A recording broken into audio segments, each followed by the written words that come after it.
You are listening to the Vichar Manthan podcast.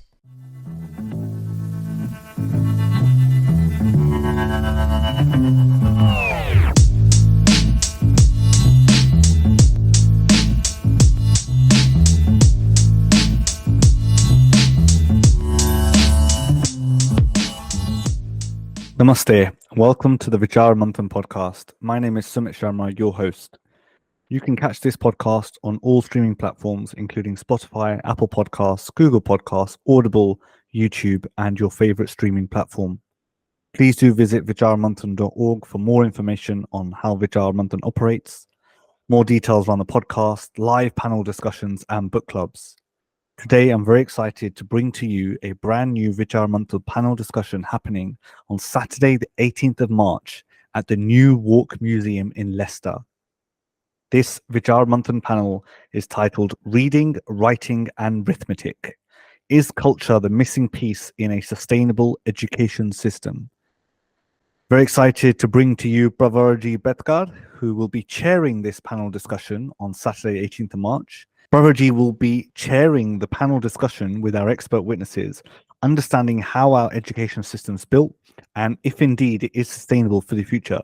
Pravar Ji, namaste and welcome to the podcast. Namaste, Subtitle Ji. Really good to be here. No, thank you for joining us. And tell me a little bit about how you're feeling around chairing a panel discussion back in person live. I'm quite excited. I've had the chance to talk to all of the speakers in the course of the last week, and it's really clear that they've got an incredible passion for the topic that we're discussing, a really varied set of life experiences as well. So just from the basis of those conversations, I'm actually really keen to hear more from them.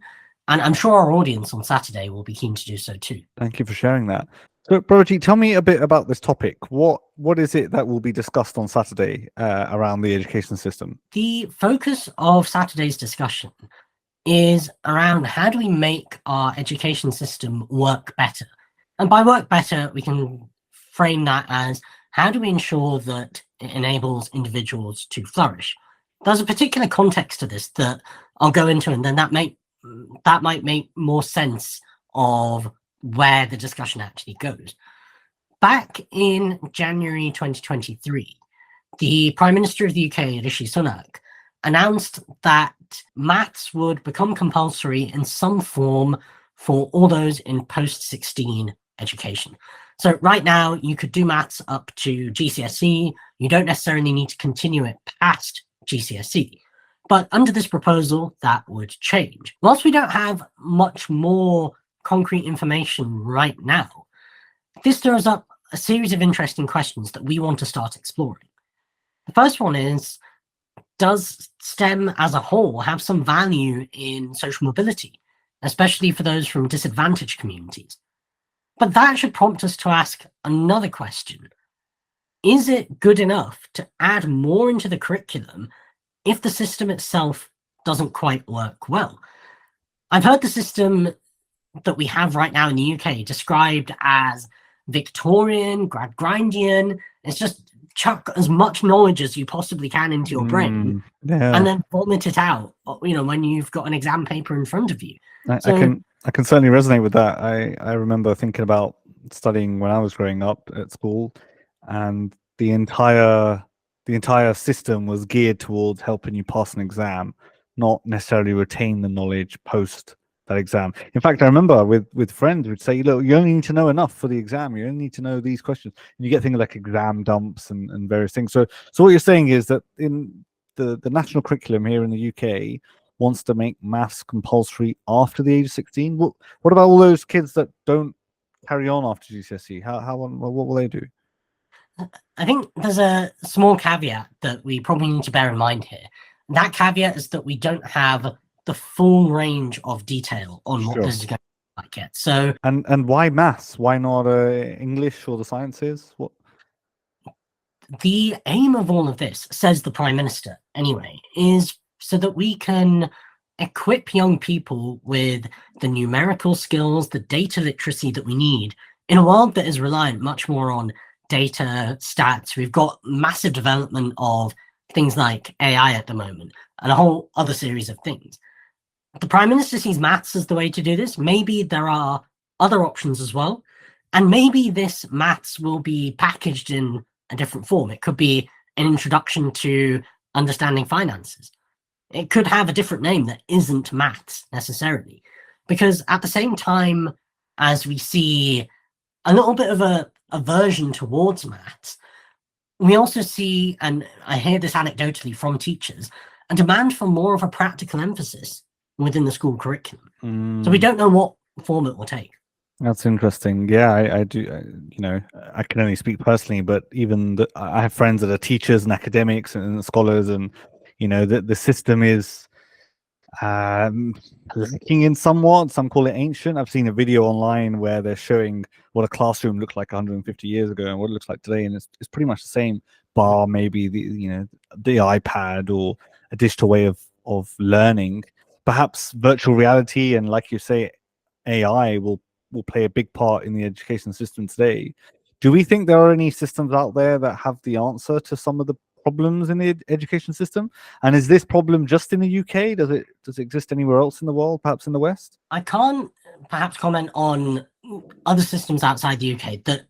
If you look at, say, the US or Scandinavia, we see slightly different models of education. And I think you're right to point out that the UK has maintained the model that it's perhaps had for a very long time.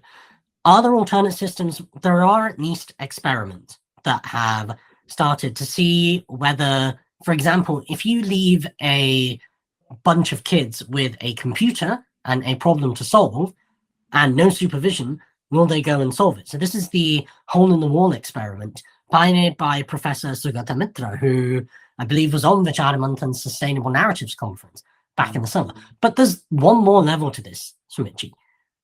You've got the system that operates within the classroom, but what's going on outside that classroom?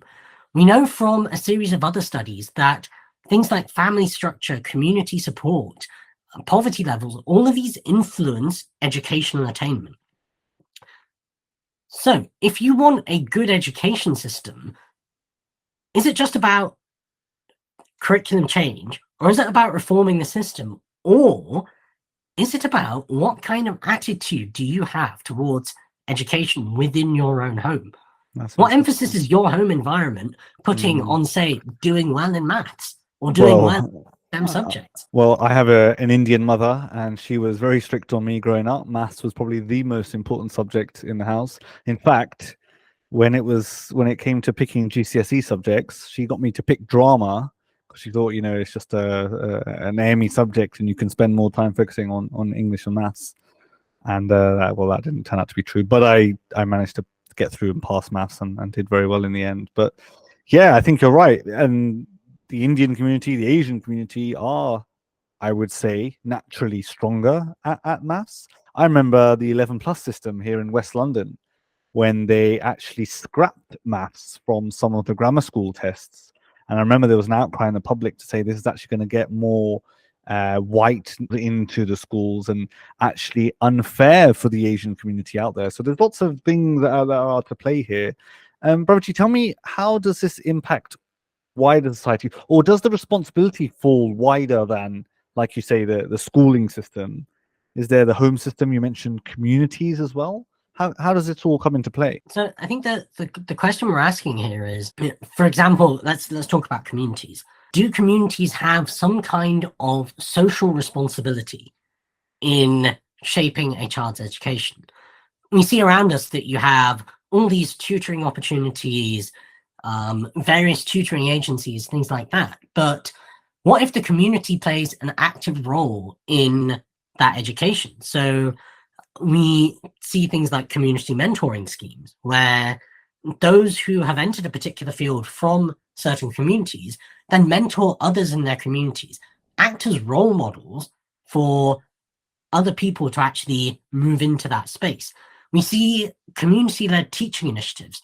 I visited an educational centre in South London where all of the teachers are actually drawn from the local community. It's the community giving back to itself. So beyond that school system, what you see there is there's that emphasis at the community level in what is quite a tight-knit community within our own Hindu fold on education. What about in the home, as you said? You've said, about your Indian mother. I also have Indian parents who emphasized very much the same thing. And maybe it didn't work because I ended up studying referendums, but that's another story. Sure. Yeah, it's really about how do all of these factors tap into what's going on in the classroom. That classroom is not this hermetically sealed unit that operates, in its own kind of vacuum. I think, do you think society generally pushes responsibility to the schooling system, though? I think they've woken up from it. People complain about national curriculum all the time. All the time, I hear memes and things like, "Oh, I didn't need to know trigonometry at school. Maybe should have taught me about bad debt or life sciences or the credit card system or something like that." I think it does to an extent. I also think we have a wider attitude of, and I don't mean to sound pejorative about this. I think there's a genuine set of reasons for this, but when there are gaps in our society, we expect the state to fill in those gaps. And when you have a national curriculum, when you have schools funded and run by and according to what the state is saying, that is the state acting. But that's your kind of top-down approach. What about bottom-up? What about our society feeling that, actually our flourishing is something that's really important to us? What can we do to empower ourselves? I've heard it once said to me that if there's a problem in our society and it's our society, then it's our problem. That's interesting. I don't know if the British public are ready to take on responsibility like that, but maybe you'll prove me wrong. We're talking about sort of typical schools here, and there's various levels. State schools, grammar schools, independent schools, private schools, single-sex only schools. There's also alternative schools that don't follow the national curriculum per se. So I know of one, Brockwood Park, which is influenced by teachings of Jiddu Krishnamurti, and they've got quite a sort of open, democratic, some would say creative or arty type curriculum. Does that work? Does this answer the problem? How would they fall into the Prime Minister's new plans? So I think here it's a little bit of a mixed bag. I think there's certainly a conversation to be had around how you make schools more open, more democratic, more a place where even in seemingly formal subjects like mathematics, that free inquiry can take place. The idea of Brockwood Park School down in Hampshire, which is influenced by the philosophy of Jiddu Krishnamurti, famous Indian philosopher, is based around this idea of openness, of free inquiry, of taking responsibility more generally. What does that look like in the context of a very different school? How would you apply that in, say, a state comprehensive that has 300 students in every single year group? Yeah, I think it would work. It may not work. And what I think one of the key things here is to take a principle, and it's not simply, you copy and paste. The world doesn't work like this. What you take the seed of that idea and then see what does that idea look like in this different context. And I think that's the discussion that we need to have here. There's principles and there's ideas and there's all these different things out there.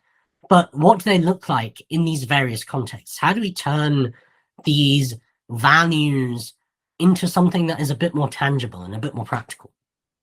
Sounds like a very interesting conversation.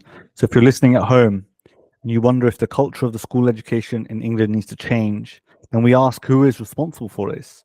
Are we reliant upon the state, or do local communities, home culture, and other members of society have a role to play?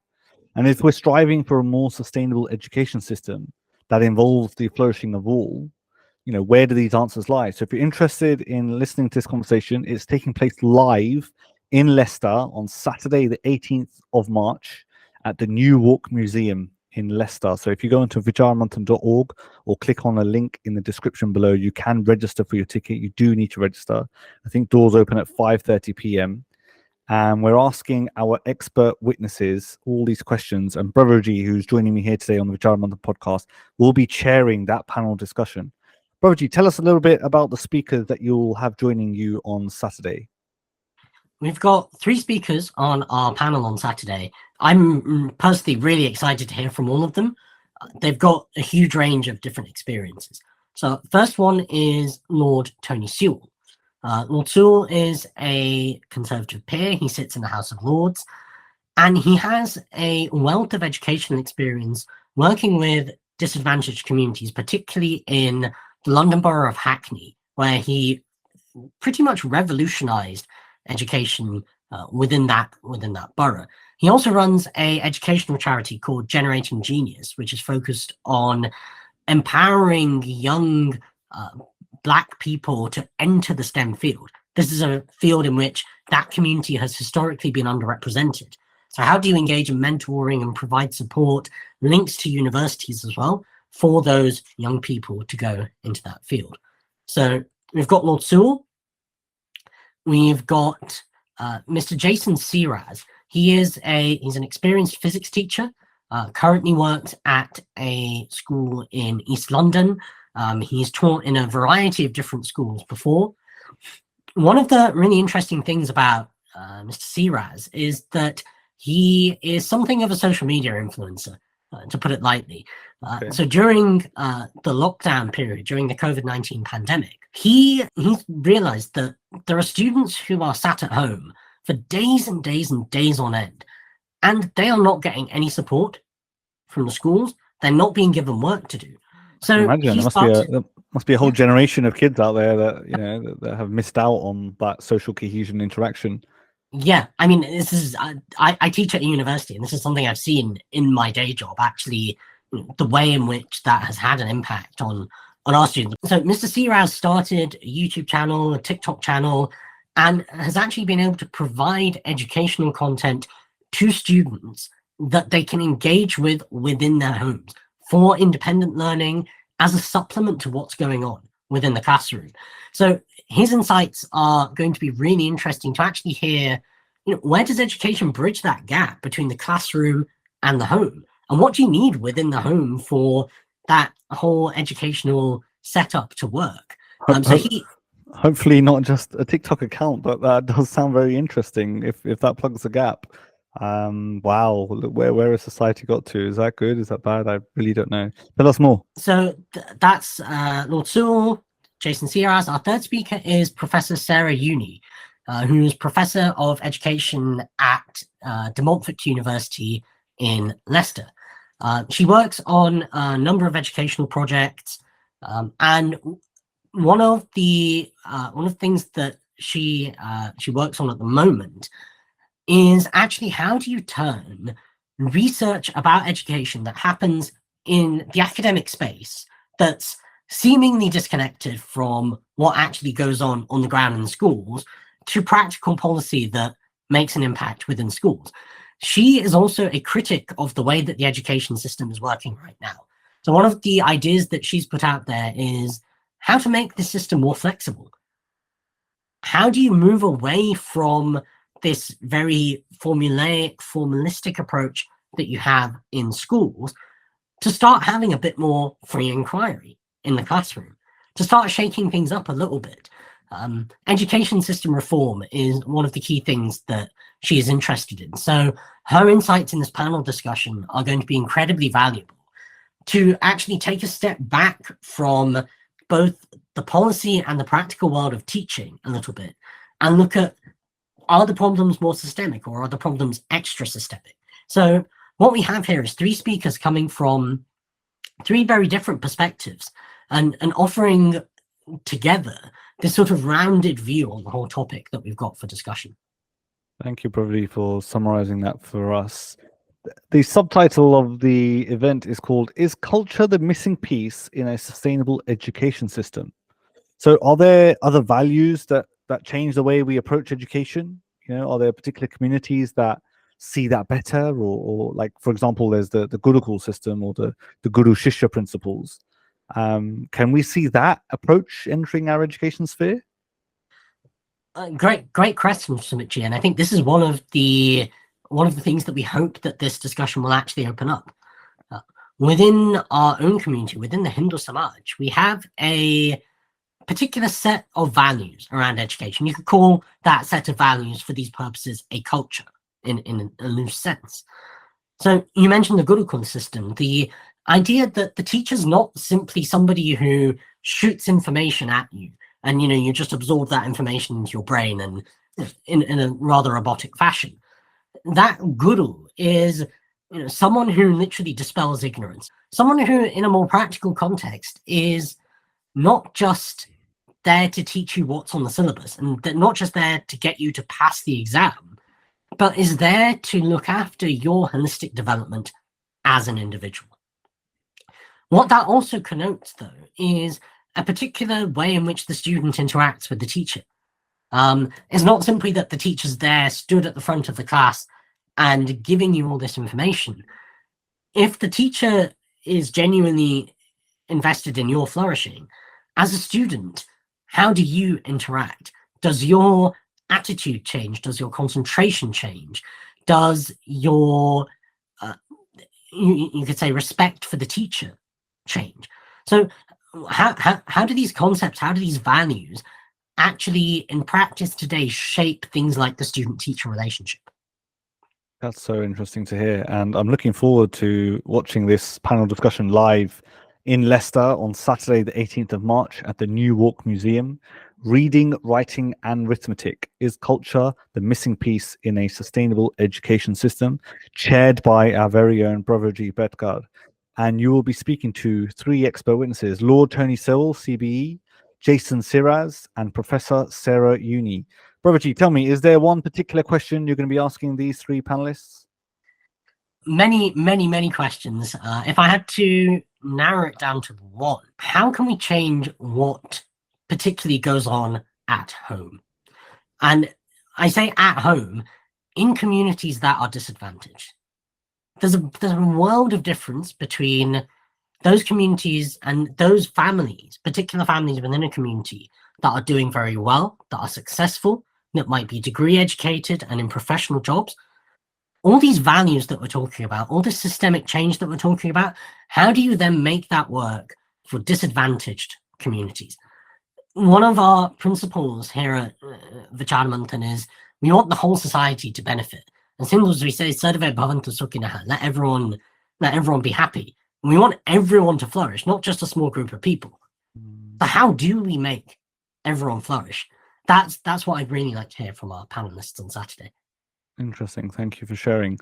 And for anyone listening at home or watching this on YouTube, thinking about signing up and coming along on Saturday to this event, but maybe hesitant or haven't quite booked yet, is there a particular call to action you can give them, or a compelling idea that may drag them along to witness this Vichar Manthan live in person? Think about a blank canvas.